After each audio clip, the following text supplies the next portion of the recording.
10வது அத்தியாயம். அனிருத்த பிரம்மராயர். இவர் தான் சோழர்களுடைய பிரைம் மினிஸ்டர். இந்த கதையின் ஆரம்ப காலத்திலேயே நமக்கு நெருங்கிய பழக்கமான ஆழ்வார்க்கடியான் நம்பியை கொஞ்ச காலமாக நாம் கவனிக்காது விட்டுவிட்டோம். அதற்காக நேயர்களிடமும் நம்பியிடமும் மன்னிப்பு கோருகிறோம். முக்கியமாக நம்பியின் மன்னிப்பை இப்போது நாம் கோரியே தீர வேண்டும். ஏனெனில் ஆழ்வார்க்கடியான் இப்போது வெகு கோபமாயிருக்கிறான். அவனுடைய முன்குடுமி ராமேஸ்வர கடற்கரையில் அடிக்கும் காற்றில் பறந்து கொண்டிருக்கிறது. அவனுடைய கைத்தொடியோ தலைக்கு மேலே சுழன்று கொண்டிருக்கிறது. அவனை சுற்றி ஆதி சைவர்களும் வீர சைவர்களும் பலர் சூழ்ந்து கொண்டிருக்கிறார்கள். அவர்களுடைய ஆர்ப்பாட்டம் பலமாக இருப்பதால் ஆழ்வார்க்கடியானுடைய கதி என்ன ஆகுமோ என்று நமக்கு கொஞ்சம் கவலையமாய் இருக்கிறது. எனினும் நம்பியின் நரசிம்மாவதார தோற்றமும் அவனுடைய கைத்தடி சூழலும் வேகமும் அந்த கவலையை போக்குகின்றன. வந்தியத்தேவனும் இளைய பிராட்டியும் பேசியதை ஒட்டு கேட்ட ஆழ்வார்க்கடியான் பழையாறையிலிருந்து அன்றைய தினமே புறப்பட்டான். வாயுவேக மனோவேகமாக தென் திசையை நோக்கி சென்றான். வழியில் எங்கும் அவன் சைவ வைஷ்ணவ சண்டையில் இறங்கவில்லை. காரியத்துக்கு குந்தகம் வரக்கூடாது என்று. குந்தகம்னா ஏதாவது ஒரு தடங்கல். மனத்தை கட்டுப்படுத்தி கொண்டு வலுவில் வந்த சண்டைகளை கூட வேண்டாம் என்று ஒதுக்கி தள்ளிவிட்டு நடந்தான். மதுரையில் சிறிது நேரம் தங்கினான். அங்கு அவன் அறிய விரும்பிய செய்தியை விசாரித்து அறிந்து கொண்டு ராமேஸ்வரத்துக்கு புறப்பட்டான். வந்தியத்தேவன் பூங்குழலியின் படகில் சென்று இலங்கை தீவில் இறங்கிய அதே நாள் மாலையில் ஆழ்வார்க்கடியான் நம்பி ராமேஸ்வரம் வந்து சேர்ந்து விட்டான். அந்த புண்ணிய பூமியை மிதித்தவுடனே ஆழ்வார்க்கடியானுக்கு மனத்தில் அத்தனை நாளும் அடங்கி கிடந்த வைஷ்ணவ ஆர்வம் கரையை உடைத்து கொண்டு பொங்கிவிட்டது. ராமேஸ்வர தீவில் எங்கெங்கும் மொய்த்து கொண்டிருந்த வீர சைவ பட்டர்கள் அந்த ஆர்வத்துக்கு தூபம் போட்டு விட்டார்கள். அந்த புண்ணிய ஸ்தலத்துக்கு வரும்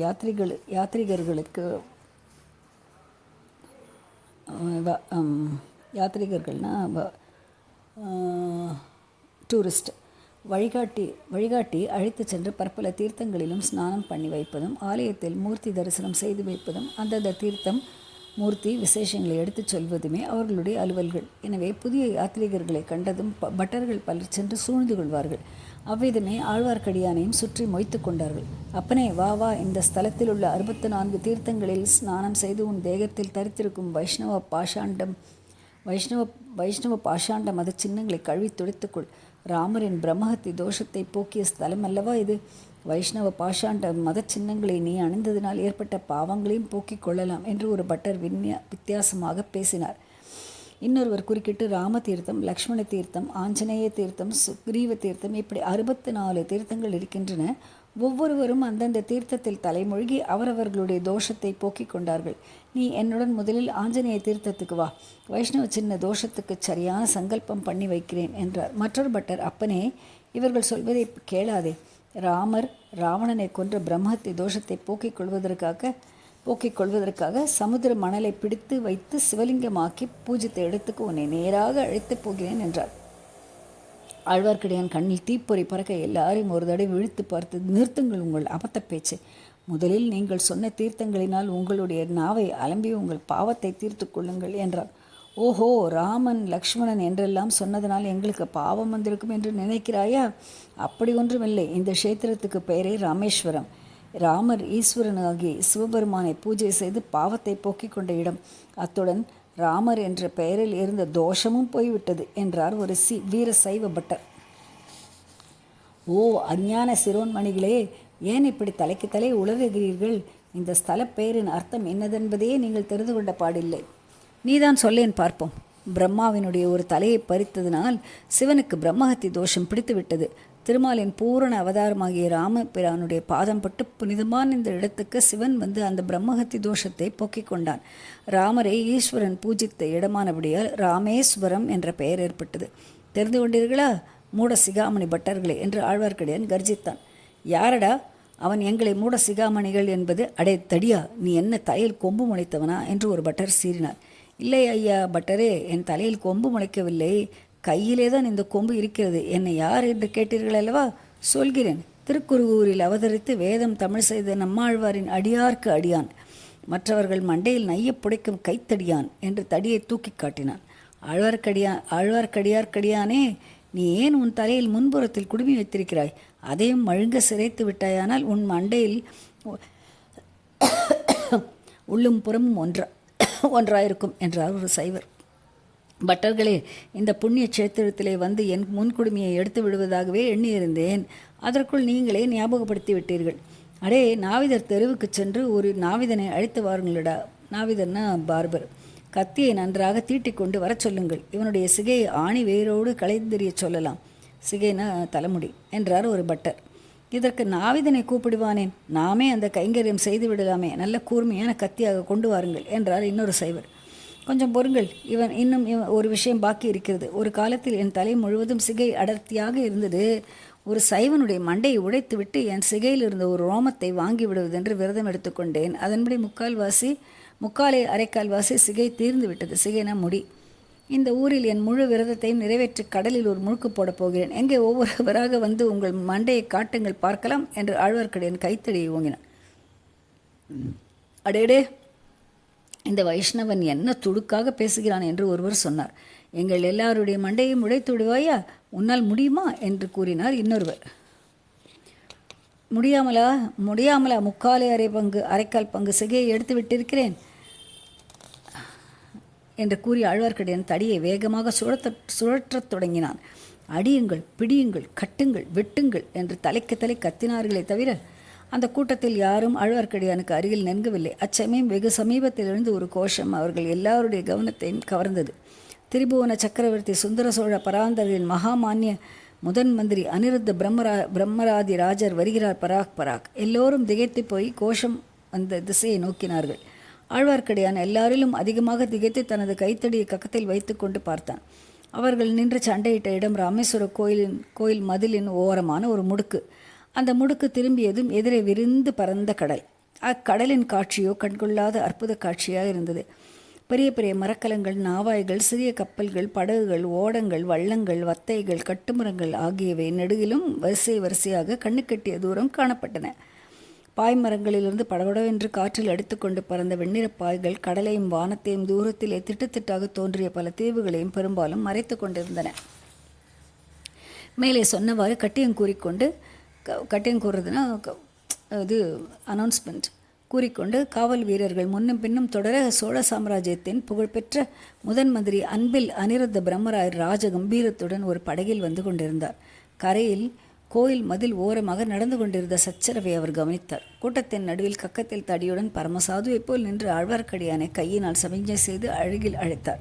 ஆழ்வார்க்கடியான் பயபக்தியுடன் கையை கட்டிக்கொண்டு கடற்கரையோரம் சென்று நின்றான். திருமலை, இது என்ன தெருக்கூத்து என்றார் அனிருத்தர். குருவே, எல்லாம் கபட நாடக சூத்திரதாரியான அந்த கண்ணனின் திருக்கூத்து தான். என் கண்களில் காண்பதை நான் நம்புவதா இல்லையா என்றே தெரியவில்லை. நான் காண்பது கனவா அல்லது வெறும் மாயையா? திருமலை, உன்னை பரம வைஷ்ணவன் என்று நினைத்தேன். எப்போது பிரபஞ்சத்தை மித்தை என்று சொல்லும் மாயாவதியானாய்? அது மித்தை எனக்கு அது மித்துன்னு அர்த்தம். குருவே, பரம வைஷ்ணவ பரம்பரையில் அவதரித்த தாங்கள் சைவ சமய ஆகும்போது நான் ஏன் மாயாவதியாக ஆகக்கூடாது? என்னுடைய பெயரை மாற்றிக்கொண்டு ஸ்ரீ சங்கர பகவத் பாதாச்சாரியாரின் அடியார்க்கடியான் ஆகிவிடுகிறேன். பொறு, நான் சைவ சமய ஆனதாக யார் சொன்னது? தங்கள் திருமேனியில் உள்ள சின்னங்கள் சொல்கின்றன.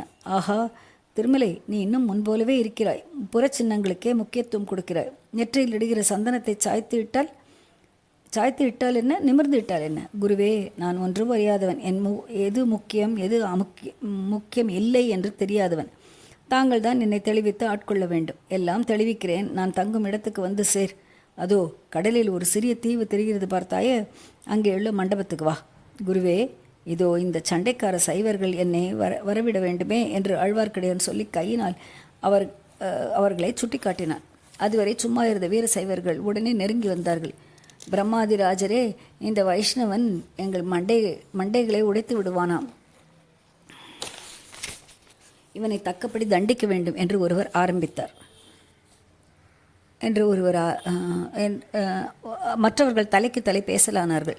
இவனுக்கு தண்டனை நான் கொடுக்கிறேன், நீங்கள் போகலாம் என்றார் அனிருத்தர். இதனால் அவர்களுக்கு திருப்தி அடையவில்லை. நாங்களே இவனுக்கு தண்டனை கொடுக்கக்கூடாதா? இவனுடைய முன் குடுமியை சிரைத்து இவனுடைய ஊர்த்துவ சின்னங்களை எல்லாம் அழித்து இவனை கிணற்றில் போட்டு முழுக்காட்டி என்று அடுக்கினார் ஒருவர். என்ன சொன்னீர்கள் என்று ஆழ்வார்க்கடியான் கண்களில் தீயெழ திரும்பி நோக்கினான். அனிருத்த பிரம்மராயர் அப்போது, பட்டர் மணிகளே, இவன் பெரிய முரடன். இவனை தண்டிக்க உங்களால் ஆகாது, நான் பார்த்து கொள்கிறேன் என்றார். பிறகு தம்மை தொடர்ந்து வந்த படகில் இருந்த அகப்பரிவார வீரர்களை பார்த்து, உங்களில் 8 பேர் இறங்கி இவனை நம் இடத்துக்கு கொண்டு வாருங்கள் என்றார். அவ்வளவுதான். மறுகணம் வீரர்கள் 8 பேர் கரையில் குதித்தார்கள். ஆழ்வார்க்கடியானை சூழ்ந்து கொண்டு நின்றார்கள். படகு மேலே சென்றது. படை வீரர்கள் புடைசூழ ஆழ்வார்க்கடியானும் போனான். பட்டர்களும் மற்றவர்களும் அந்த வைஷ்ணவனுடைய முரட்டுத்தனத்தை குறித்து பலவாறு பேசிக்கொண்டு கலைந்து போனார்கள். 11. அத்தியாயம் 11. தெரிஞ்ச கைக்கோளப்படை. ராமேஸ்வர பெருந்தீவை அடுத்த சிறிய தீவுகளில் ஒன்றில் ஒரு பழமையான மண்டபத்தில் அனிருத்த பிரம்மராயர் குருவீற்றிருந்தார். அதாவது உட்கார்ந்துருந்தார்னு அர்த்தம். அவருடைய அமைச்சர் வேலையை நடத்துவதற்குரிய சாதனங்கள் அவரை சூழ்ந்திருந்தன. கணக்கர்கள், ஓலை எழுதும் திருமந்திர நாயகர்கள், அகப்பரிவார காவலர்கள் முதலியோர் அவர்களுடைய இடத்தில் ஆயத்தமாக இருந்தார்கள். அனிருத்தர் படகிலிருந்து இறங்கி வந்து அம்மண்டபத்தில் அமர்ந்து சிறிது நேரம் ஆனது. தம்மை பார்க்க வந்திருந்தவர்களை அழைக்குமாறு கட்டளையிட்டார். 5 பேர் முதலில் வந்தார்கள். அவர்களை பார்த்தால் செல்வச் செழிப்புள்ள வர்த்தகர்கள் போல் தோன்றியது. ஒரு தட்டில் நவரத்தின மாலை ஒன்றை வைத்து சமர்ப்பித்தார்கள். அதை அனிருத்த பிரம்மராயர் வாங்கி கணக்கரிடம் கொடுத்து, செம்பியன் மாதேவியின் ஆலய திருப்பணிக்கு என்று எழுதி வைத்துக் கொள்ளுங்கள் என்றார். பிறகு வந்தவர்களை பார்த்து, நீங்கள் யார் என்று கேட்டார். நானா தேசத்து திசை 1500 சார்பில் நாங்கள் வந்திருக்கிறோம் என்று அவர்களில் ஒருவர் கூறினார். இந்த நீண்ட தொடர் பெயரை கொண்ட வர்த்தக கூட்டத்தார் சோழ பேரரசின் கீழ் கடல் கடந்த நாடுகளுடன் வாணிபம் நடத்தி வந்தார்கள். சந்தோஷம். பாண்டிய நாட்டில் உங்களுடைய வாணிபம் செழிப்பாயிருக்கிறதல்லவா? நாளுக்கு நாள் செழிப்படைந்து வருகிறது. பாண்டிய நாட்டு மக்கள் என்ன பேசிக்கொள்கிறார்கள்? பாண்டிய வம்ச ஆட்சியை காட்டிலும் சோழகுல ஆட்சியே மேலானது என்று பேசிக்கொள்கிறார்கள். முக்கியமாக இளவரசர் அருள்மொழிவர்மரின் வீர தயாளங்களை குறித்து சிலாகிக்கிறார்கள். இலங்கையில் நடப்பதெல்லாம் இந்த பக்கத்து மக்களிடையில் பரவி இருக்கிறது. கீழ்க்கடல் நாடுகளுடன் உங்கள் கப்பல் வாணிபம் இப்போது எப்படி இருக்கிறது? சுந்தர சோழ சக்கரவர்த்தி ஆளுகையில் ஒரு குறைவும் இல்லை. சென்ற ஆண்டில் அனுப்பிய எங்கள் கப்பல்கள் எல்லாம் திரும்பி வந்துவிட்டன. ஒன்று கூட சேதமில்லை. கடல் கொள்ளைக்காரர்களினால் தொல்லை ஒன்றுமில்லையே. சென்ற ஆண்டில் இல்லை. மானக்க வாரத்தீவுக்கு அருகில் இருந்த கடற்கொள்ளைக்காரர்களை நம் சோழ கப்பற்படை அழித்த பிறகு கீழே கடல்களில் கொள்ளை பயம் கிடையாது. நல்லது. நாம் கொடுத்தனுப்பிய ஓலை சம்பந்தமாக என்ன ஏற்பாடு செய்திருக்கிறீர்கள்? கட்டளைப்படி செய்திருக்கிறோம். இலங்கை சைன்யத்துக்கு அனுப்ப 1000 மூட்டை அரிசியும் 500 மூட்டை சோளமும் 100 மூட்டை துவரம் பருப்பும் இந்த ராமேஸ்வர தீவில் கொண்டு வந்திருக்கிறோம். இலங்கைக்கு அனுப்பி வைக்க ஏற்பாடு செய்ய வேண்டும். உங்களுடைய கப்பல்களிலேயே ஏற்றி அனுப்ப முடியுமா? கட்டளையிட்டால் செய்கிறோம். இலங்கை யுத்தம் எப்போது முடியும் என்று தெரிந்து கொள்ள விரும்புகிறோம். அது யாருக்கு தெரியும்? உங்களுடைய வர்த்தக சபைக்கு சோதிடக்காரன் இருக்கிறான் அல்லவா? அவனை கேட்டு எனக்கும் சொல்லுங்கள். பிரம்மராஜரே, எங்கள் சோதிடக்காரன் சொல்வதை எல்லாம் எங்களாலேயே நம்ப முடியவில்லை. அப்படி அவன் என்னதான் சொல்கிறான்? இளவரசர் அருள்மொழிவர்மர் போகுமிடமெல்லாம் வெற்றிதான் என்று சொல்கிறான். அவருடைய ஆட்சியில் சோழ கப்பல் படை கடல் கடந்த தேசங்களுக்கெல்லாம் சென்று வெற்றி கொள்ளும் என்று சொல்கிறான். தூரத்தில் உள்ள தேசங்கள் பலவற்றில் புலிக்குடி பறக்கும் என்று சொல்கிறான். அப்படியானால் உங்கள் பாடு கொண்டாட்டம்தான். ஆம், எங்கள் கடல் வர்த்தகம் மேலும் செழித்து ஓங்கும் என்றும் சொல்லியிருக்கிறான். மிகவும் சந்தோஷம். ஸ்ரீ ரங்கநாதருடைய அருள் இருந்தால் அப்படியே நடக்கும். இலங்கையில் யுத்தம் நடக்கும் வரையில் மாதம் ஒரு தடவை நீங்கள் இப்படியே அரிசி, பருப்பு முதலியவற்றை அனுப்பி வைக்க வேண்டும். போய் வாருங்கள். அப்படியே செய்கிறோம். போய் வருகிறோம். 500 சபையின் பிரதிநிதிகள் போன பிறகு ஒரு காவலன் வந்து, தெரிஞ்ச கைக்கோளப்படை சேனாதிபதிகள் காத்திருக்கிறார்கள், பார்க்க விரும்புகிறார்கள் என்று சொன்னான். வரச் சொல்லு என்றார் முதலாவது அமைச்சர் அனிருத்தர். 3 கம்பீர புருஷர்கள் பிரவேசித்தார்கள். அவர்களுடைய முகங்களிலும் தோற்றத்திலும் வீரலட்சுமி வாசம் செய்தால் அஞ்சா நெஞ்சம் படைத்த ஆண்மையாளர் என்று பார்த்த உடனே தெரிந்தது. சுந்தர சோழ தெரிஞ்ச கைக்கோளப்படையார் தானே என்று அனிருத்தர் கேட்டார். இன்று தமிழ்நாட்டில் கைத்தறி நெசவுத் தொழிலில் ஈடுபட்டு நூலின்றி திண்டாடும் கைக்கோள வகுப்பார் சோழ பேரரசின் காலத்தில் புகழ்பெற்ற வீர வகுப்பினராய் இருந்தனர். அவர்களில் பொறுக்கி எடுத்த வீரர்களை கொண்டு சோழ சக்கரவர்த்திகள் அகப்பரிவார படையை அமைத்துக் கொள்வது வழக்கம். அவளுக்கு பர்சனல் கார்ட்ஸ். அப்படி பொறுக்கி எடுக்கப்பட்ட படைக்கு தெரிஞ்ச கைக்கோளர் படை என்ற பெயர் வழங்கியது. அந்தந்த சக்கரவர்த்தி அல்லது அரசரின் பெயரையும் படைப்பெயருக்கு முன்னால் சேர்த்து கொள்வதுண்டு. ஆமையா, ஆனால் அப்படி சொல்லிக் கொள்ளவும் எங்களுக்கு வெட்கமாக இருக்கிறது. அது ஏன்? சக்கரவர்த்தியின் சோற்றை தின்று கொண்டு 6 மாத காலமாக இங்கே வீணில் காலங்கழித்து கொண்டிருக்கிறோம். உங்கள் படையில் எத்தனை வீரர்கள்? எங்கள் சேனை 3 கைமா சேனை. இவர் இடங்கை சேனை தலைவர், இவர் வலங்கை சேனை தலைவர், நான் நடுவிற்கை படைத்தலைவன். ஒவ்வொரு கையிலும் 2000 வீரர்கள். எல்லோரும் சாப்பிட்டு தூங்கி கொண்டிருக்கிறோம். போர் தொழிலே எங்களுக்கு மறந்துவிடும் போல இருக்கிறது. உங்களுடைய கோரிக்கை என்ன? எங்களை இலங்கைக்கு அனுப்பி வைக்க கோருகிறோம். இளவரசர் அருள்மொழிவர்மர் மாதண்ட நாயகராயிருக்கும் சைன்யத்திலே சேர்ந்து யுத்தம் செய்ய விரும்புகிறோம். ஆகட்டும். தஞ்சைக்கு போனதும் சக்கரவர்த்தியின் சம்மதம் கேட்டுவிட்டு உங்களுக்கு அறிவிக்கிறேன். பிரம்மராஜரே, அதற்குள் இலங்கை யுத்தம் முடிந்துவிட்டால் அந்த பயம் உங்களுக்கு வேண்டாம். இலங்கை யுத்தம் இப்போதைக்கு முடியும் என்பதாக தோன்றவில்லை. ஈழத்து சேனா வீரர்கள் அவ்வளவு பொல்லாதவர்களா? எங்களை அங்கே அனுப்பி வையுங்கள், ஒரு கை பார்க்கிறோம்.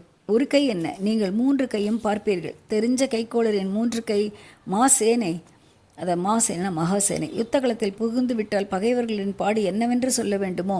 நடுவிற்கை வீரர்கள் பகைவர் படையின் நடுவில் புகுந்து தாக்குவீர்கள். அதே சமயத்தில் இடங்கை வீரர்கள் இடப்புறத்திலும் வலங்கை வீரர்கள் வலப்புறத்திலும் சென்று இடி விழுவது போல பகைவர்கள் மீது விழுந்து தாக்குவீர்கள். அப்படி தாக்கித்தான் பாண்டிய சைன்யத்தை நிர்மூலம் செய்தோம், சேரர்களை முறியடித்தோம். பாண்டியர்களும் சேரர்களும் போர்க்களத்தில் எதிர்த்து நின்றார்கள். அதனால் அவர்களை தாக்கி முறியடித்தீர்கள்.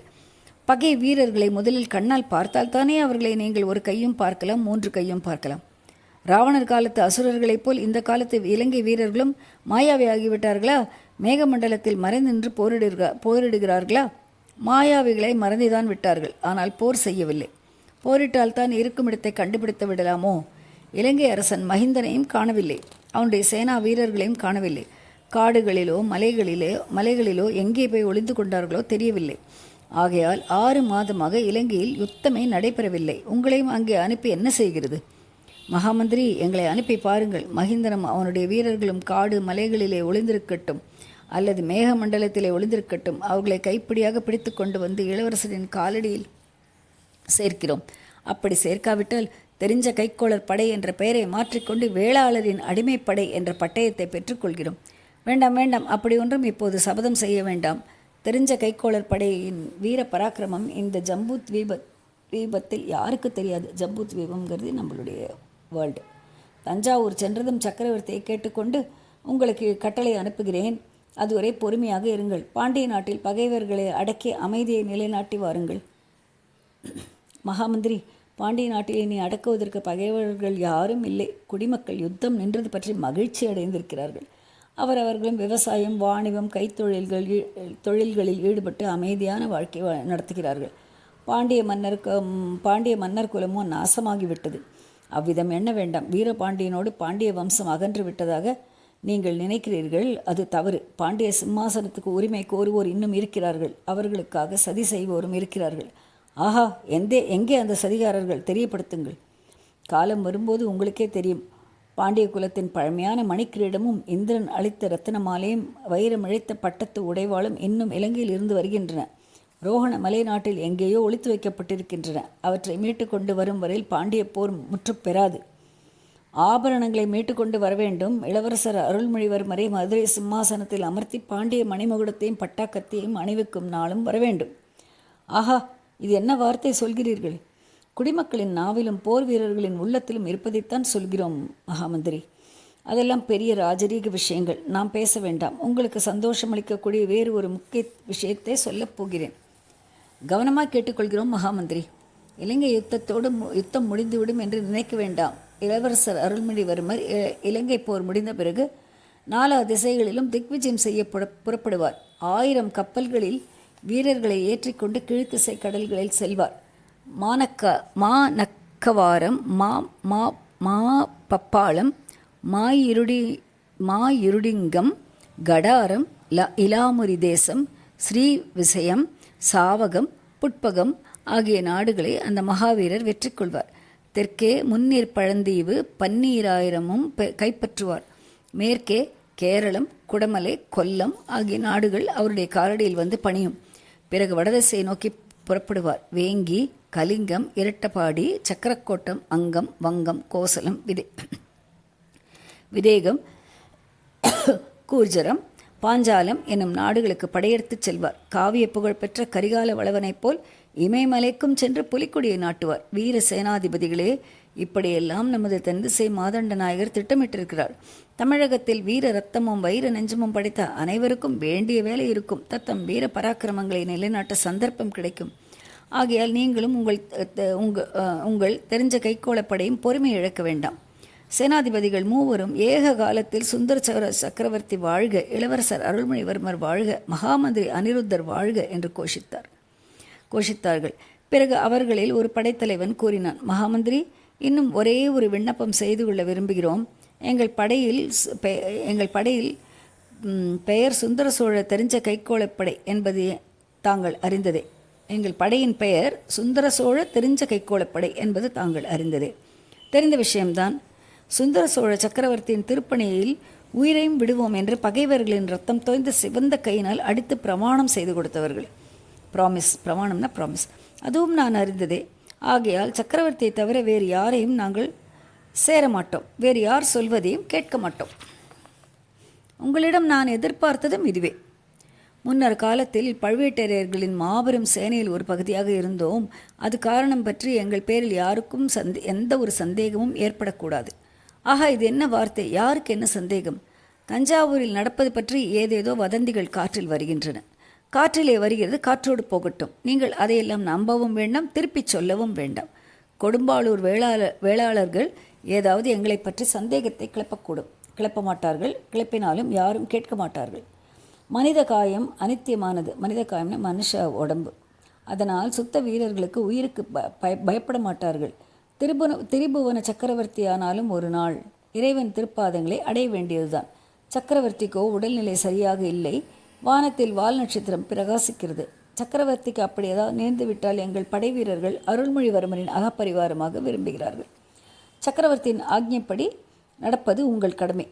சக்கரவர்த்தியின் ஆக்ஞையை எங்களுக்கு தெரிவிப்பது தங்களுடைய கடமை. தாங்கள் அந்த பொறுப்பை ஏற்றுக்கொள்ளுங்கள். அல்லது தஞ்சைக்கு போய் சக்கரவர்த்தியை தரிசிக்க எங்களுக்கு அனுமதி கொடுங்கள். வேண்டாம், நீங்கள் தஞ்சை போவது உசிதமல்ல. வீண் குழப்பம் ஏற்படும். சக்கரவர்த்தியை கண்டு உங்கள் விருப்பத்தை தெரியப்படுத்துவதை நானே ஏற்றுக்கொள்கிறேன். நீங்கள் நிம்மதியாக இருங்கள். தங்களிடம் தெரியப்படுத்தியதுமே எங்களுடைய மனத்திரையில் இருந்த பாரம் நீங்கிவிட்டது. போய் வருகிறோம். தெரிஞ்ச கைக்கோளப்படை தலைவர்கள் மூவரும் அங்கிருந்து அகன்று சென்றார்கள். அனிருத்த பிரம்மராயர், ஆஹா, பொன்னியின் செல்வரிடம் அப்படி என்னதான் ஆகர்ஷண சக்தி இருக்குமோ தெரியவில்லை. அவரை ஒரு முறை பார்த்தவர்கள் கூட பைத்தியமாகி விடுகிறார்களே என்று வாய்க்குள் முணுமுணுத்து கொண்டார். பிறகு உரத்த குரலில், எங்கே அந்த முரட்டு வைஷ்ணவனை இங்கே வர சொல்லுங்கள் என்று கட்டளையிட்டார். அத்தியாயம் 12. குருவும் சீடனும். இந்த சந்தர்ப்பத்தில் தமிழ்நாட்டு சரித்திர ஆராய்ச்சி சம்பந்தமான ஒரு நிகழ்ச்சியை இக்கதையை படித்து வரும் நேயர்களுக்கு தெரிவிக்க விரும்புகிறோம். திருச்சிராப்பள்ளி ஜில்லா லால்குடி தாலுகாவில் அன்பில் என்ற பெயர் கொண்ட கிராமம் ஒன்று இருக்கிறது. இதை வடமொழியாளர் பிரேமபுரி என்று மொழிபெயர்த்து கொண்டிருக்கிறார்கள். இந்த அத்தியாயம் எழுதப்பட்டது 1951 இன்றைக்கு சுமார் 45 ஆண்டுகளுக்கு முன்பு இந்த கிராமத்தில் ஒரு வேளாளர் தம்முடைய பழைய வீட்டை இடித்து புதுப்பித்து கட்டுவதற்காக அஸ்திவாரம் தோண்டினார். அப்போது ஒரு அதிசயமான வஸ்து, ஒரு பொருள் பூமிக்கடியிலிருந்து அகப்பட்டது. பல செப்பு தகடுகளை நுனியில் துவாரமிட்டு வளையத்தினால் கோர்த்திருந்தது. அந்த தகடுகளில் ஏதோ செதுக்கி எழுதப்பட்டிருந்தது. 2 ஆள் தூக்க முடியாத கனமுள்ள அந்த தகடுகளை அவர் சில காலம் வைத்திருந்தார். பிறகு அந்த கிராமத்து கோயிலை புதுப்பித்த திருப்பணி செய்யலாம் என்று வந்த ஸ்ரீ RSL லக்ஷ்மண செட்டியார் என்பவரிடம் அந்த தகடுகளை கொடுத்தார். ஸ்ரீ லக்ஷ்மண செட்டியார் அந்த தகடுகளில் சரித்திர சம்பந்தமான விவரங்கள் இருக்கலாம் என்று ஊகித்து அவற்றை எடுத்துக்கொண்டு போய் சுவாமிநாத ஐயர் அவர்களிடம் தந்தார். ஐயா அவர்கள் அந்த செப்பேடுகளில் மிக முக்கியமான விவரங்கள் இருப்பதைக் கண்டு அந்த நாளில் சில ஆராய்ச்சிகளில் ஈடுபட்டிருந்த ஸ்ரீ T.A. கோபிநாத் ராவ் என்பவரிடம் அந்த தகடுகளை சேர்ப்பித்தார். ஸ்ரீ கோபிநாத ராவ் அந்த செப்பு தகடுகளை கண்டதும் அருமையான புதையலை எடுத்தவர் போல் அகமகிழ்ந்தார். ஏனெனில் சோழ மன்னர்களின் வம்சத்தை பற்றிய அவ்வளவு முக்கியமான விவரங்கள் அந்த செப்பேடுகளில் செதுக்கப்பட்டிருந்தன. சுந்தர சோழ சக்கரவர்த்தியின் மானிய மந்திரியான அன்பில் அனிருத்த பிரம்மராயருக்கு சக்கரவர்த்தி பட்டத்துக்கு வந்த 4ஆம் ஆண்டில் அளித்த 10 வேலி நில சாசனத்தை பற்றிய விவரங்கள் அந்த செப்பேடுகளில் செதுக்கப்பட்டிருந்தன. இந்த நில சாசனத்தை எழுதிய மாதவ பட்டர் என்பவர் சுந்தர சோழர் வரைக்கும் வந்த சோழ வம்சாவளியை அதில் குறிப்பிட்டிருந்தார். அத்துடன் அனிருத்த பிரம்மராயரின் வைஷ்ணவ பரம்பரையை குறிப்பிட்டு அவருடைய தந்தை, தாயார், பாட்டனார், கொள்ளுப்பாட்டனார் ஆகியவர்கள் ஸ்ரீ ரங்கநாதரின் ஆலயத்தில் செய்து வந்த சேவையை குறித்தும் எழுதியிருந்தார். இதற்கு முன்னால் அகப்பட்டிருந்த ஆவணங்களை, செப்பேடுகள், திருவாலங்காட்டு செப்பேடுகள் ஆகியவற்றில் கொடுத்திருந்த சோழ வம்சாவளியுடன் அன்பில் செப்பேடுகளில் கண்டதும் பெரும்பாலும் ஒத்திருந்தது. எனவே அந்த செப்பேடுகளில் கண்டவை சரித்திரபூர்வமான உண்மை விவரங்கள் என்பது ஊர்ஜிதமாயிற்று. மற்ற 2 செப்பேடுகளிலும் காணாத இன்னும் சில விவரங்களும் இருந்தபடியால் அன்பில் செப்பேடுகள்னால் அந்த இதில் காப்பர் இதில் எழுதியிருப்பா, காப்பர் பிளேட்ஸில் எழுதியிருப்பா, தமிழ்நாட்டு சரித்திர ஆராய்ச்சி துறையில் மிக பிரசித்தி அடைந்தன. எனவே அனிருத்த பிரம்மராயர் என்பவர் சரித்திர செப்பேடுகளில் புகழ்பெற்ற சோழ சாம்ராஜ்ய மந்திரி என்பதை மனத்தில் வைத்துக்கொண்டு மேலே கதையை தொடர்ந்து படிக்கும்படி நேயர்களை கேட்டுக்கொள்கிறோம். இதோடு அந்த இம்பார்ட்டண்ட் ஹிஸ்டாரிக்கல் இன்ஃபர்மேஷனை முடிச்சுக்கிறார். மானிய முதன் மந்திரி அனிருத்த பிரம்மராயர் வீற்றிருந்த மண்டபத்துக்குள் ஆழ்வார்க்கடியான் பிரவேசித்தான். அவரை 3 தடவை சுற்றி வந்தான். சாஷ்டாங்கமாக விழுந்து நமஸ்கரித்து எழுந்தான். ஓம் ஹ்ராம் ஹ்ரீம் வஷட்டு என்று 4 தடவை உரத்த குரலில் உச்சரித்துவிட்டு குருதேவரே விடை கொடுங்கள் என்றான். அனிருத்தர் புன்னகையுடன், திருமலை, என்ன இந்த போடுகிறாய்? எதற்கு என்னிடத்தில் விடை கேட்கிறாய் என்றார். தாசன் அவலம்பித்த ஸ்ரீ வைஷ்ணவ சம்பிரதாயத்தையும் ஆழ்வார்க்கடியான் என்ற பெயரையும் தங்களுக்கு கைங்கரியம் செய்யும் பாக்கியத்தையும் இந்த மகாகடலில் அர்ப்பணம் செய்துவிட்டு வீர சைவ காளாமுக சம்பிரதாயத்தில் சேர்ந்துவிடப் போகிறேன். கையில் மண்டை ஓட்டை எடுத்துக்கொண்டு ஓம் ஹ்ராம் ஹ்ரீம் வஷட்டு என்ற மகத்தான மந்திரத்தை உச்சரித்து கொண்டு ஊராகப் போவேன். தலையில் ஜடாமகுடமும் முகத்தில் நீண்ட தாடியும் வளர்த்து கொண்டு எதிர்ப்படுகிற ஸ்ரீ வைஷ்ணவர்களுடைய மண்டைகள் எல்லாம் இந்த தடியினால் அடித்து பிழைப்பேன். அப்பனே, நெல், என்னுடைய மண்டைக்கு கூட அந்த கதிதானோ? குருவே, தாங்கள் ஸ்ரீ வைஷ்ணவ சம்பிரதாயத்தை இன்னமும் கடைபிடிப்பவர் தானே? திருமலை, அதை பற்றி உனக்கு என்ன சந்தேகம்? என்னை யார் என்று நினைத்தாய்? தாங்கள் யார்? அந்த விஷயத்திலே தான் எனக்கும் சந்தேகம் ஏற்பட்டு விட்டது. 2 நதிகளின் நடுவில் அரிதுயில் புரிந்து சகல புவனங்களையும் காக்கும் ஸ்ரீ ரங்கநாதருக்கு பணி செய்வதே வாழ்க்கையை எடுத்த பயனாக கொண்டிருந்த அன்பில் அனந்தாழ்வார் சுவாமிகளின் கொள்ளுப்பேரர் தாங்கள் தானே? ஆம் அப்பனே, நான் தான். ஸ்ரீமன் நாராயண நாமத்தின் மகிமையை நானிலத்துக்கெல்லாம் எடுத்துரைத்த அன்பில் அனிருத்த பட்டாச்சாரியாரின் திருப்பேரரும் தாங்கள் தானே? ஆமாம், நானே தான். அந்த மகானுடைய திருநாமத்தைத்தான் எனக்கும் சூட்டினார்கள். ஆழ்வார்களுக்குடைய அமுதொழுகும் மதுர கீதங்களை பாடி பக்த கோடிகளை பரவசப்படுத்தி வந்த நாராயண பட்டாச்சாரியாரின் சாக்ஷாத் சீமந்த புத்திரரும் தாங்களே அல்லவா? ஆமாம் அப்பா, ஆமாம். ஸ்ரீ ரங்கநாதர் பள்ளி கொண்ட பொன்னரங்க கோயிலில் தினம் நந்தா விளக்கு ஏற்றி வைத்தும் யாத்ரீகர்களுக்கு வெள்ளித்தட்டில் அன்னமிட்டும் கைங்கரியம் புரிந்து வந்த மங்கையர் திலகத்தின் புதல்வரும் தாங்களே அல்லவா? சந்தேகமில்லை. அப்படியானால் என் கண்கள் என்னை மோசம் செய்கின்றனவா? என் கண் முன்னே நான் பார்ப்பது பொய்யா? என் செவிகளில் நான் கேட்டதும் பொய்யா? எதை சொல்கிறாய் அப்பனே? உன் கண்களின் மேலும் காதுகளின் பேரிலும் சந்தேகம் கொள்ளும்படி என்ன நேர்ந்து விட்டது? தாங்கள் இந்த ஊர் சிவன் கோவிலுக்கு சென்று அபிஷேகம், அர்ச்சனை எல்லாம் நடத்தி வைத்ததாக என் செவிகளால் கேட்டேன். அது உண்மைதானே? உன் செவிகள் உன்னை மோசம் செய்து விடவில்லை. தாங்கள் சிவன் கோவிலுக்கு போய் வந்ததில் அடையாளங்கள் தங்கள் திருமேனியில் இருப்பதாக என் கண்கள் கண்டதும் உண்மைதானே? அதுவும் உண்மையே. இந்த கலிகாலத்தில் ஸ்ரீமன் நாராயணனே தெய்வம் என்றும் ஆழ்வார்களின் பாசுரங்களை வேதம் என்றும் ஹரிநாம சங்கீர்த்தனம் மோட்சத்தை அடையும் மார்க்கம் என்றும் எனக்கு கற்பித்த குருதேவர் தாங்களே அல்லவா? ஆமாம், அதனால் என்ன? குருதேவராகி தாங்களே சொல்வது ஒன்றும் செய்வது ஒன்றுமாக இருந்தால் சீடனாகி நான் என்ன செய்ய கிடக்கிறது? திருமலே, நான் சிவன் கோவிலுக்கு போய் தரிசனம் செய்தது பற்றித்தானே சொல்கிறாய்? குருதேவரே, அங்கே எந்த கடவுளை தரிசனம் செய்தீர்கள்? சந்தேகம் என்ன? நாராயணமூர்த்தியைத்தான். ராமேஸ்வர கோயிலுக்குள் லிங்க வடிவம் வைத்திருப்பதாக அல்லவோ கேள்விப்பட்டிருக்கிறேன். அதனால்தானே இங்குள்ள வீர சைவ பட்டர்மார்கள் என்னை சூழ்ந்து கொண்டு அவ்வளவு குக்கரித்தார்கள் கேலி பண்ணுறா. பிள்ளாய், நீ திருநகரியில் அவதாரம் செய்த நம் சடகோபரின் அடியார்க்கடியான் என்று நாமம் பூண்டிருப்பது சத்தியம்தானே? அதில் என்ன சந்தேகம்? நம்மாழ்வாரின் அருள்வாக்கை சற்று ஞாபகப்படுத்திக்கொள். நீ மறந்திருந்தால் நானே நினைவூட்டுகிறேன், கேள்.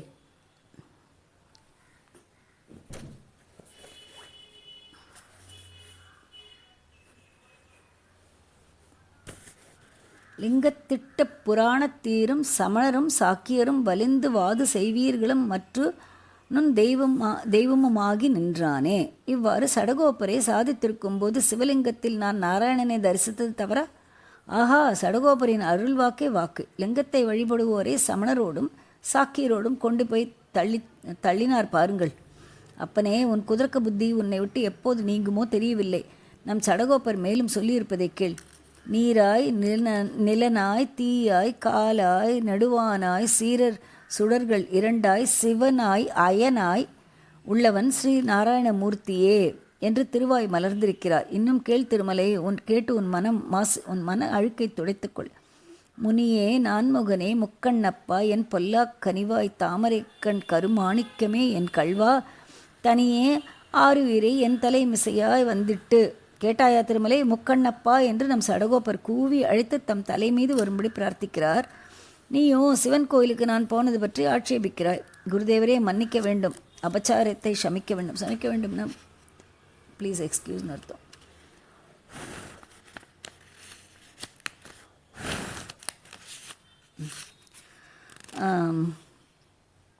நம்மாழ்வாரின் பாசுரங்கள் அனைத்தையும் தெரிந்து கொள்ளாமையினால் வீண் சண்டைகளில் காலம் கழித்தேன். தங்களையும் சந்தேகித்தேன்.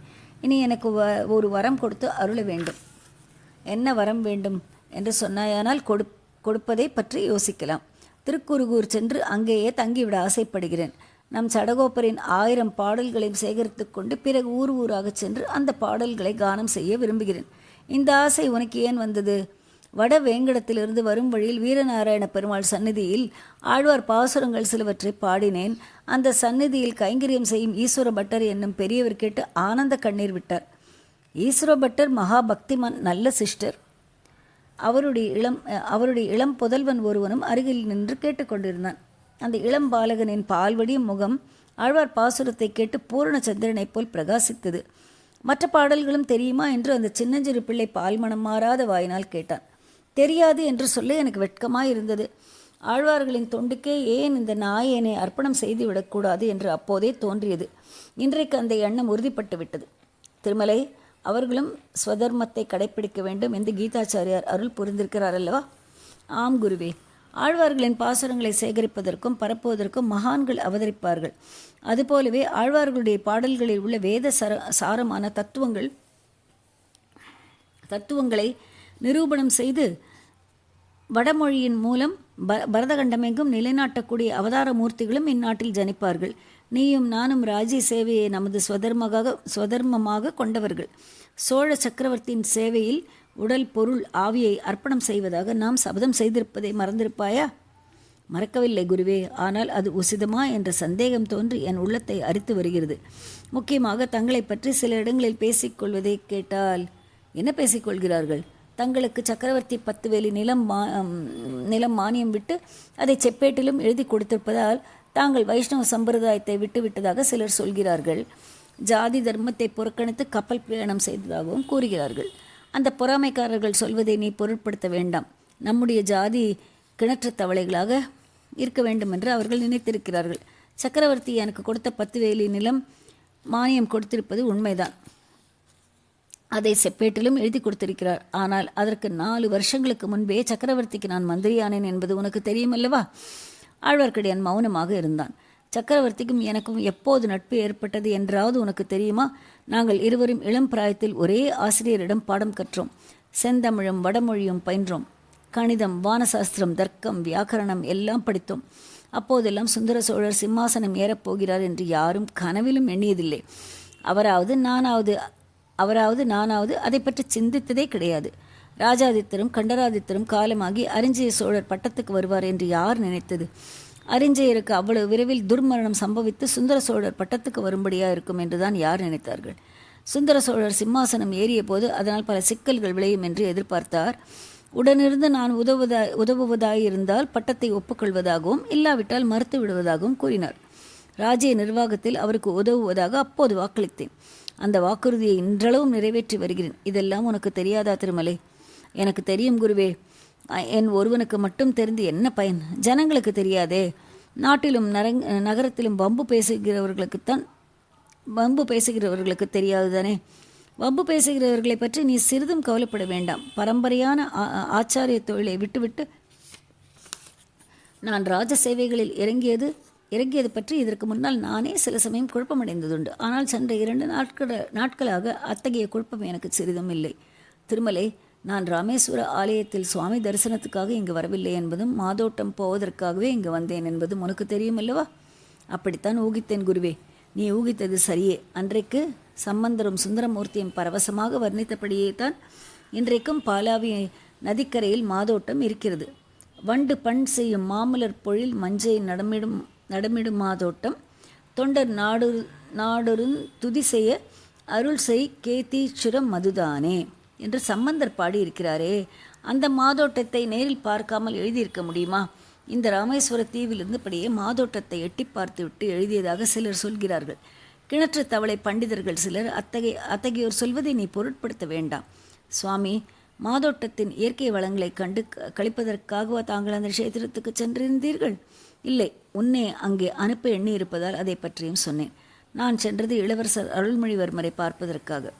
இளவரசரை பார்த்தீர்களா குருதேவரே என்று ஆழ்வார்க்கடியான் கேட்டான். அவனுடைய பேச்சில் இப்போதுதான் சிறிய ஆர்வமும் பரபரப்பும் தொனித்தன. ஆஹா, உனக்கு கூட ஆவல் அதிகமாக உண்டாகிவிட்டதல்லவா இளவரசரை பற்றி தெரிந்து கொள்வதற்கு? ஆம் திருமலை, இளவரசரை பார்த்தேன், பேசினேன். இலங்கையிலிருந்து வந்து கொண்டிருந்த அதிசயமான செய்திகள் எவ்வளவு தூரம் உண்மை என்பதை நேரில் கண்டுகொண்டேன். கேளப்பனே, இலங்கை அரசன் மகிந்தனிடம் ஒரு மாபெரும் சைன்யம் இருந்தது. அந்த சைன்யம் இப்போது இல்லவே இல்லை. அது என்ன ஆயிற்று தெரியுமா? சூரியனை கண்ட பனி போல் கரைந்து மறைந்து போய்விட்டது. மகிந்தனுடைய சைன்யத்திலே பாண்டிய நாட்டிலிருந்தும் சேர நாட்டிலிருந்தும் சென்ற வீரர்கள் பலர் இருந்தார்கள்.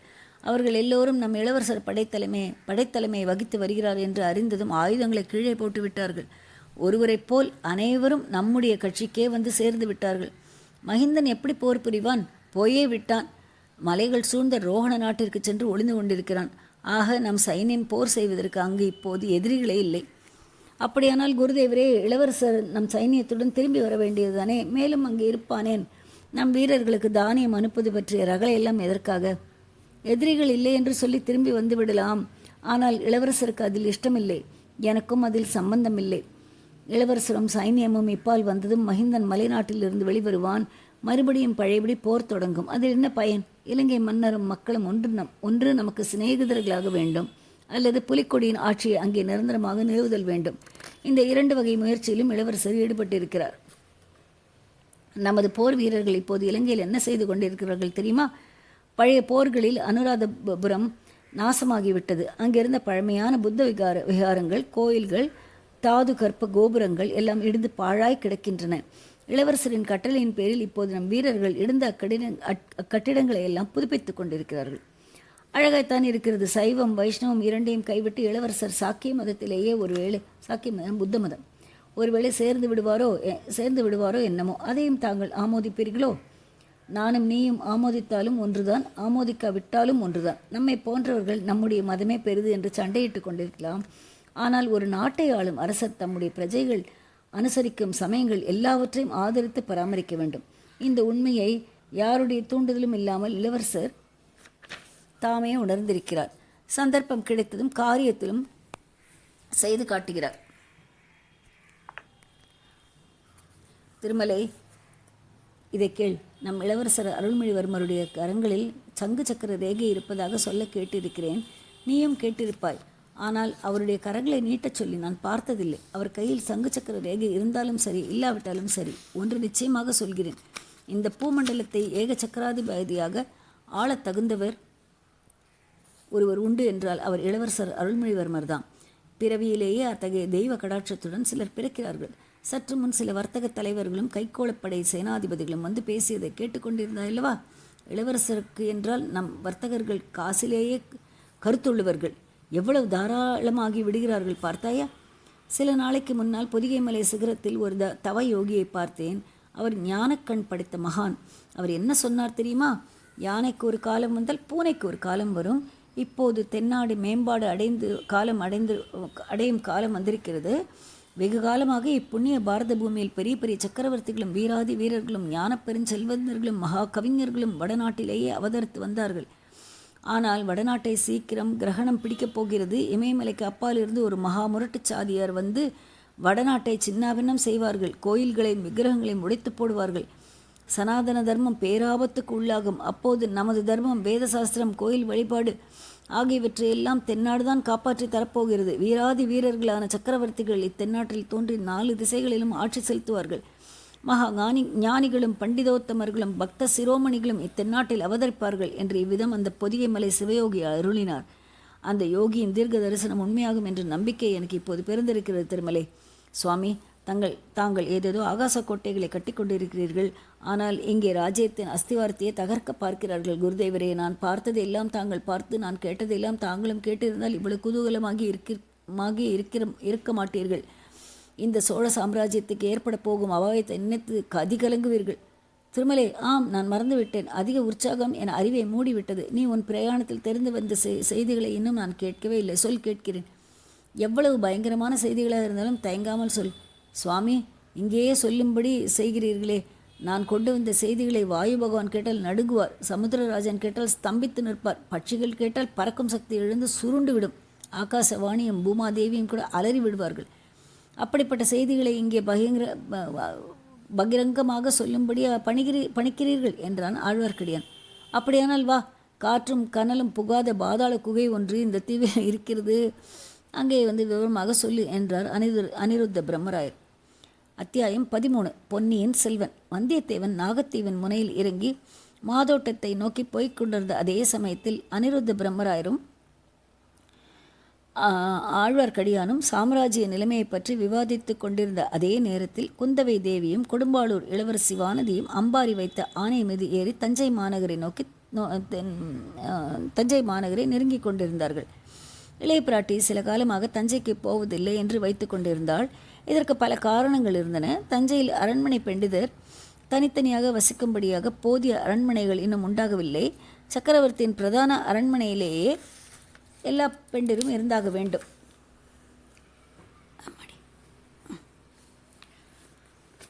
இந்த மற்ற அரண்மனைகளையெல்லாம் பழுவேட்டரையர்களும் மற்றும் பெருந்தரத்து அரசாங்க அதிகாரிகளும் ஆக்கிரமித்து கொண்டிருந்தார்கள்.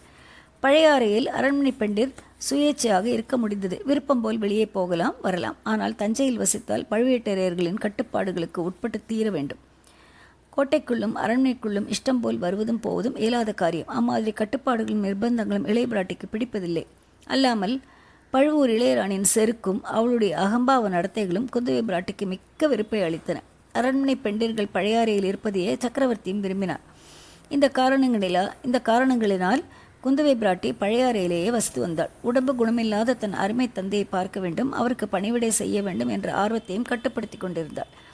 ஆனால் வந்தியத்தேவன் வந்துவிட்டு போனதிலிருந்து இளைய பிராட்டியின் மனத்தில் ஒரு மாறுதல் ஏற்பட்டிருந்தது. ராஜரீகத்தில் பயங்கரமான சூழ்ச்சிகளும் சதிகளும் நடைபெற்று கொண்டிருக்கும் போது நாம் பழையாறையில் உல்லாசமாக நதிகளில் ஓடம் விட்டு கொண்டும் பூங்காவனங்களில் ஆடிப்பாடிக்கொண்டும் காலம் கழிப்பது சரியா? தமையன் தொண்டை நாட்டில் இருக்கிறான், தம்பியோ ஈழ நாட்டில் இருக்கிறான். அவர்கள் இருவரும் இல்லாத சமயத்தில் ராஜ்யத்தில் நடக்கும் விவகாரங்களை நாம் கவனித்தாக வேண்டும் அல்லவா? தலைநகரில் அவ்வப்போது நடக்கும் நிகழ்ச்சிகளை அந்தரங்க தூதர்கள் மூலம் அறிய வேண்டும் என்று தமையன் ஆதித்த கரிகாலன் கேட்டுக்கொண்டிருக்கிறானே. பழையாறையில் வசித்தால் தஞ்சையில் நடக்கும் காரியங்கள் எப்படி தெரிய வரும்? வந்தியத்தேவன் அறிவித்த செய்திகளோ மிக பயங்கரமாயிருக்கின்றன. பழுவேட்டரையர்கள் தங்கள் அந்தஸ்துக்கு மீறி அதிகாரம் செலுத்தி வந்தது மட்டுமே இதுவரையில் இளைய பிராட்டிக்கு பிடிக்காமல் இருந்தது. இப்போதோ சிம்மாசனத்தை பற்றிய சூழ்ச்சி செய்ய ஆரம்பித்து விட்டார்கள்.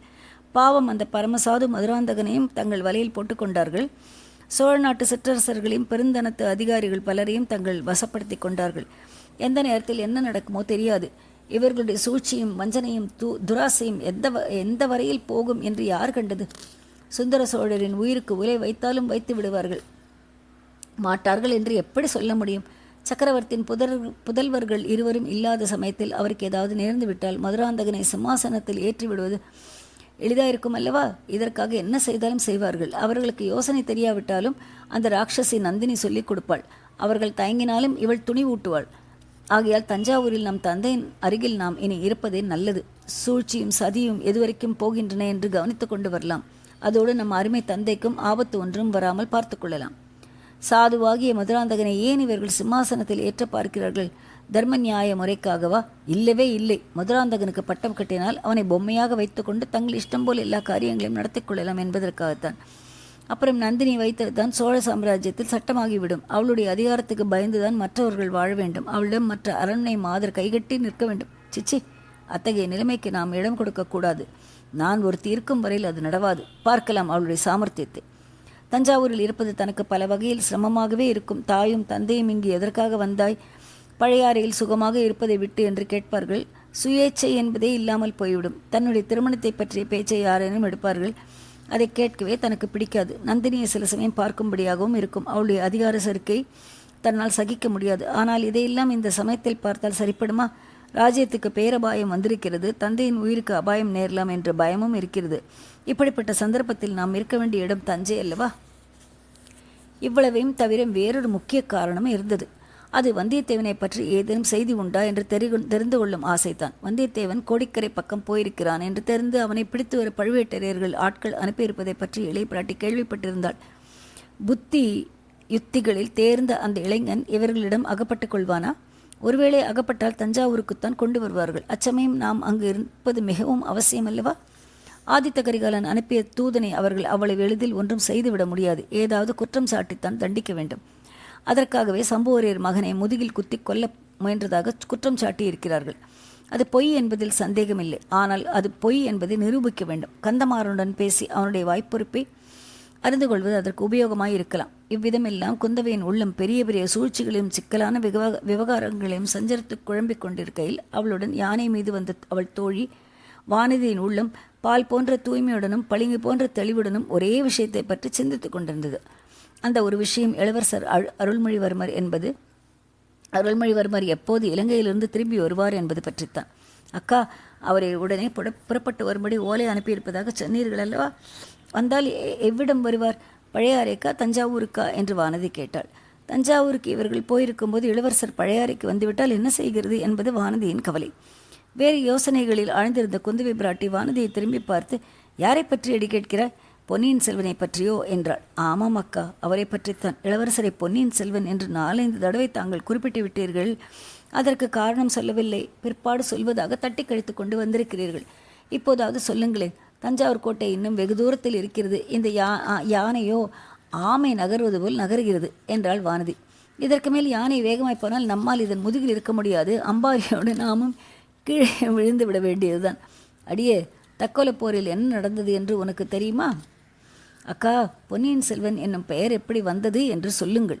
அடி கள்ளி, அதை நீ மறக்கவே மாட்டாய் போல் இருக்கிறது. சொல்கிறேன் கேள் என்று குந்தவை பிராட்டி சொல்லத் தொடங்கினாள். சுந்தர சோழ சக்கரவர்த்தி பட்டத்துக்கு வந்த புதிதில் அவருடைய குடும்ப வாழ்க்கை ஆனந்தமயமாக இருந்தது. அரண்மனை படகில் குடும்பத்துடன் அமர்ந்து சக்கரவர்த்தி பொன்னி நதியில் உல்லாசமாக உலாவி வருவார். அத்தகைய சமயங்களில் படகில் ஒரே குதூகலமாயிருக்கும். வீணா கானமும் பாணர்களின் கீதமும் கலந்து காவேரி வெள்ளத்தோடு போட்டியிட்டு கொண்டு பெருகும்.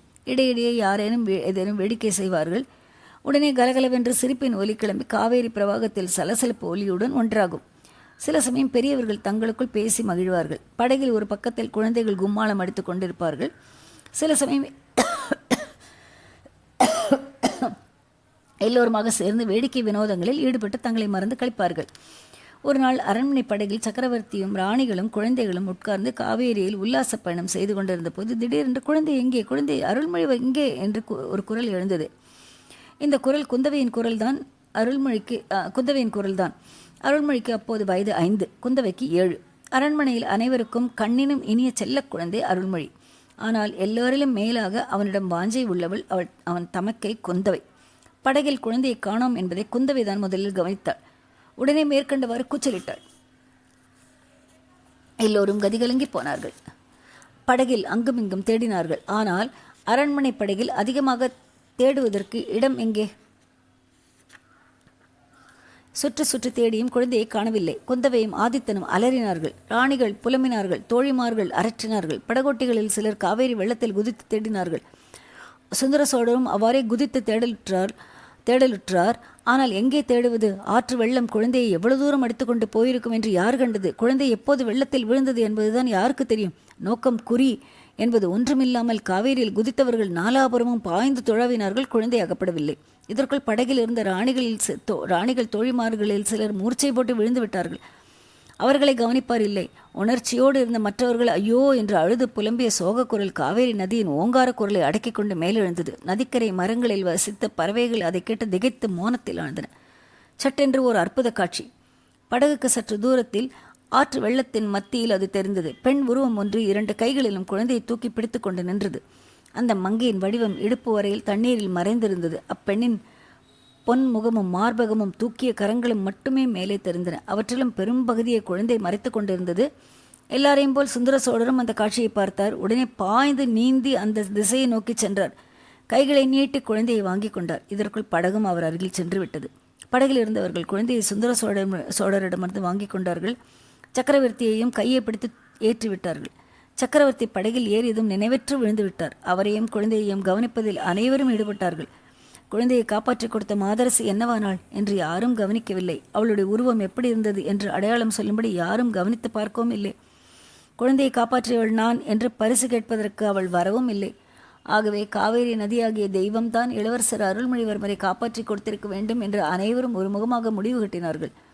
ஆண்டுதோறும் அந்த நாளில் பொன்னி நதிக்கு பூஜை போடவும் ஏற்பாடாயிற்று. அதுவரை அரண்மனை செல்வனாயிருந்த அருள்மொழிவர்மன் அன்று முதலாவது பொன்னியின் செல்வன் ஆனான். அச்சம்பவத்தை அறிந்த அரச குடும்பத்தார் அனைவரும் பெரும்பாலும் பொன்னியின் செல்வன் என்ற அருள்மொழிவர்மனை அழைத்து வந்தார்கள். அத்தியாயம் 14. 2 பூரண சந்திரர்கள். அன்று தஞ்சை நகரம் அல்லோலப்பட்டது. பல காலமாக தலைநகருக்கு வராதிருந்த இளவரசி மனம் மாறி தஞ்சைக்கு வருகிறார் என்றால் அந்த நகர மாந்தர்களின் எக்களிப்புக்கு கேட்பானேன். எக்களிப்புனா சந்தோஷம். சோழ நாட்டில் இளவரசி குந்தவையின் அழகு, அறிவு, தயாளம் முதலிய குணங்களை பற்றி தெரியாதவர்கள் இல்லை. தினமும் ஒரு தடவையாவது ஏதேனும் ஒரு வியாஜம் பற்றி அவருடைய பெயரை குறிப்பிட்டு பேசாதவர்களும் இல்லை.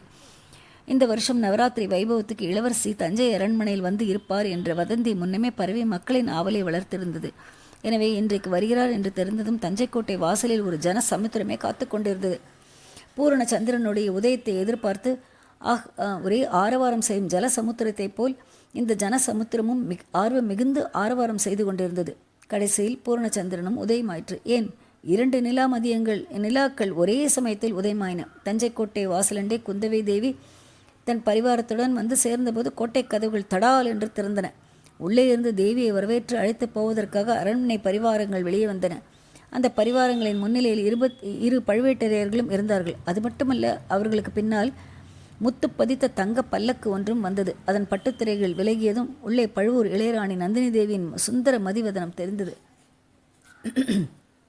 குந்தவை யானையிலிருந்தும் நந்தினி பல்லக்கிலிருந்தும் இறங்கினார்கள். நந்தினி விரைவில் முன்னால் சென்று குந்தவைக்கு முகமன் கூறி வரவேற்றாள். அந்த வரவேற்பை குந்தவை புன்னகை புரிந்து அங்கீகரித்தாள். சோழ நாட்டின் அந்த 2 பேரழகிகளையும் அங்கு ஒருங்கே கண்ட ஜனத்திரளின் உற்சாகம் கரைபுரண்டு ஓடியது. நந்தினி பொன்வண்ண மேனியாள், குந்தவை செந்தாமரை நிறத்தினாள். நந்தினியின் பொன்முகம் பூரண சந்திரனை போல் வட்ட வடிவமாயிருந்தது. குந்தவையின் திருமுகம் கைதேர்ந்த சிற்பிகள் வார்த்த சிலை வடிவத்தைப் போல் சிறிது நீள வட்டமாயிருந்தது. நந்தினியின் செவ்வெறியோடிய கருநிற கண்கள் இறகு விரித்த தேன் வண்டுகளைப் போல் அகன்று இருந்தன. குந்தவையின் கருநீல வர்ண கண்கள் நீலோத்பலத்தின் எதிரைப் போல் காதளவு நீண்டு பொலிந்தன. நந்தினியின் மூக்கு தட்டையாக வழுவழென்று தங்கத்தினால் செய்தது போல் திகழ்ந்தது. குந்தவையின் மூக்கு சிறிது நீண்டு பன்னீர் பூவின் மொட்டைப் போல் இருந்தது. நந்தினியின் சிறிது தடித்த இதழ்கள் அமுதம் ததும்பும் பவழச் செப்பை போல் தோன்றின. குந்தவையின் மெல்லிய இதழ்களோ தேன் பிளிற்றும் மாதுளை மொட்டென திகழ்ந்தன. நந்தினி தன் கூந்தலை கொண்டை போட்டு மலர் செண்டுகளைப் போல் அலங்கரித்து கொண்டிருந்தாள். குந்தவையின் கூந்தலோ இவள் அழகின் அரசி என்பதற்கு அடையாளமாக சூட்டிய மணிமகுடத்தைப் போல் அமைந்திருந்தது. இப்படியெல்லாம் அந்த 2 வனிதா மணிகளின் அழகையும் அலங்காரத்தையும் தனித்தனியே பிரித்து ஒப்பிட்டு பார்த்து எல்லோரும் மகிழ்ந்தார்கள் என்று சொல்ல முடியாதுதான். ஆயினும் பொதுப்படியாக இருவரும் நிகரில்லாத சௌந்தரியவதிகள் என்பதையும் அங்க அமைப்பிலும் அலங்காரத்திலும் மாறுபட்டவர்கள் என்பதையும் அனைவருமே எளிதில் உணர்ந்தார்கள். நந்தினியின் பேரில் அதுவரையில் நகர மாந்தர்களுக்கு ஓரளவு அதிருப்தியும் அசூயையும் இருந்து வந்தன. குந்தவை பிராட்டியை ஒவ்வொருவரும் தங்கள் குலதெய்வம் என பக்தியுடன் பாராட்டினார்கள்.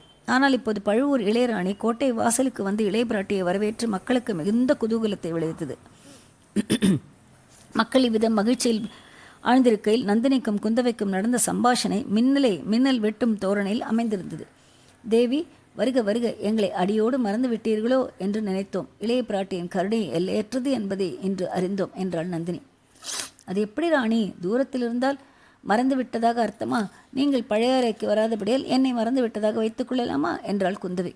தேன் மலரை நோக்கி வண்டுகள் தாமே வரும். அழைப்பு வேண்டியதில்லை. அழகிய பழைய அறைக்கு யாரும் வருவார்கள். இந்த அவலட்சணமான தஞ்சை கோட்டைக்கு தாங்கள் வந்தது தங்கள் கருணையின் பெருமை அல்லவா? அதென்ன அப்படி சொல்லிவிட்டீர்கள்? தஞ்சைபுரியை அவலட்சணம் நகரம் என்று சொல்லலாமா? இங்கே சௌந்தரியத்தையே சிறைப்படுத்தி வைத்திருக்கும் போது என்றாள் இளையபிராட்டி. நானும் அப்படித்தான் கேள்வியுற்றேன். சக்கரவர்த்தியை இங்கே சிறைப்படுத்தி வைத்திருக்கிறார்கள் என்று. இனிமேல் கவலை இல்லை. அவரை விடுவித்து செல்ல தாங்கள் வந்து விட்டீர்கள் அல்லவா என்று நந்தினி கூறிய போது அவளுடைய கண்களில் மின்வெட்டு தோன்றி மறைந்தது. அழகாயிருக்கிறது. சுந்தர சோழ சக்கரவர்த்தியை சிறை வைக்க இந்திராதி தேவர்களாலும் முடியாது. சிறிய மனிதர்களால் எப்படி முடியும்? நான் அதை பற்றி சொல்லவில்லை. சௌந்தரிய தேவதையான நந்தினியை பற்றி, தேவியை பற்றி சொன்னேன். நன்றாக சொல்லுங்கள் தேவி. அவர் காதுபட இதை சொல்லுங்கள். என்னை சிறையில் வைத்திருப்பது போலத்தான் பழுவூரரசர் வைத்திருக்கிறார். தாங்கள் கொஞ்சம் சிபாரிசு செய்து. என் சிபாரிசு என்னத்துக்கு ஆகும்? தங்களை வைத்திருப்பது சாதாரண சிறை அல்லவே, காதல் என்னும் சிறை அல்லவா? அதிலும் ஆம் தேவி, அதிலும் கிழவருடைய காதல் சிறையாயிருந்து விட்டால் விமோச்சனமே இல்லை. ஏதோ பாதாள சிறை என்கிறார்களே, அதில் அடைக்கப்பட்டவர்களாவது வெளிவரக்கூடும். ஆனால் ஆமாம் ராணி, அதிலும் நாமாக போட்டுக்கொண்ட விலங்காயிருந்தால், நாமாக தேடிச் சென்ற சிறையாயிருந்தால் விடுதலை கஷ்டமானதுதான். சீத்தை, கண்ணகி, நளாயினி, சாவித்திரி வழியில் வந்தவர்கள் விடுதலை தேடவும் மாட்டார்கள். அதோ அங்கே என்ன அவ்வளவு கூச்சல் என்றாள் குந்தவை பிராட்டி. உண்மையாகவே கோட்டை வாசலுக்கு சற்று தூரத்தில் திரளாக வந்து நின்று கொண்டிருந்த பெண்களின் நடுவிலிருந்து அந்த பெருங்கூச்சல் எழுந்து கொண்டிருந்தது. குந்தவையும் நந்தினியும் அவ்விடத்தை நெருங்கி போனார்கள். பெண்கள் பலர் ஏக காலத்தில் கூச்சலிட்டபடியால் முதலில் இன்னதென்று புரியவில்லை. பிறகு கொஞ்சம் விளங்கியது. இளையபிராட்டியை அடிக்கடி அரண்மனைக்கு வந்து பார்க்க அவர்கள் விரும்புவதாகவும், ஆகையால் நவராத்திரி 9 நாளும் கோட்டைக்குள் பிரவேசிப்பதில் உள்ள கட்டுக்காவல்களை நீக்கிவிட வேண்டும் என்றும் அவர்கள் கோருவதாக தெரிந்தது. ராணி, தங்கள் கணவரிடமாவது மைத்துனரிடமாவது சொல்லி இவர்களுடைய கோரிக்கையை நிறைவேற்றச் சொல்லுங்கள். கேவலம் இந்த ஸ்திரீகளைக் கண்டு பயப்படுவானேன். இவர்களால் சோழ சாம்ராஜ்யத்துக்கு என்ன ஆபத்து வந்துவிடும்? பழுவூர் சகோதரர்களின் ஆணை 4 திசையிலும் கடற்கரை வரையில் நீண்டு பறந்திருக்கிறது அல்லவா என்றாள் குந்தவி. அது என்ன, கரையோடு நிறுத்திவிட்டீர்கள்? கடல் கடந்து அப்பாலும் அவர்களுடைய ஆணையும் அதிகாரமும் போகின்றன. இதற்கு அடையாளம் சீக்கிரம் கிடைக்கும் என்று சொல்லி நந்தினி செய்த புன்னகை குந்தவையின் இருதயத்தை பிளந்தது. இந்த பாதகி வார்த்தையின் உட்கருத்து யாதாயிருக்கலாம் என்று சிந்தித்தாள். இதற்குள் நந்தினி பெரிய பழுவேட்டரையரை சமிஞ்ஞால் அருகில் அழைத்து அப்பெண்களின் கோரிக்கையையும் இளைய பிராட்டியின் விருப்பத்தையும் தெரிவித்தாள். இளைய பிராட்டியின் வார்த்தைக்கு எதிர்வார்த்தை ஏது என்றார் பழுவேட்டரையர். பின்னர் ஜனத்திரளின் கோலாகல ஆரவாரத்தினிடையே அவர்கள் கோட்டைக்குள் பிரவேசித்தார்கள்.